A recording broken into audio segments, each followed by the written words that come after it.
ทุกคนตอนนี้พวกเขากับขี่รถมาฮอดแถวข้างแล้วเนาะเลมข้างนี้งามขนาดเลย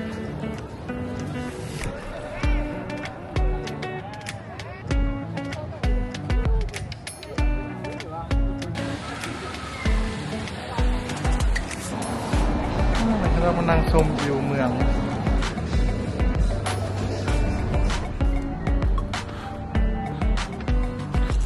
มี KFC อีกครับ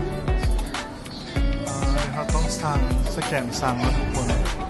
ราคากันวันนี้ใกล้เป็นโตกันมีโต โปเตโต้ นี่ทุกคน เรามาเพิ่มไก่ให้พี่บอก อันนี้ไก่ KFC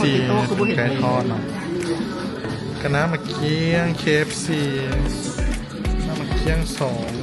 2แล้วก็เป๊ปซี่กาซาลีเนาะราคา300,000นะทุกคนประมาณนี้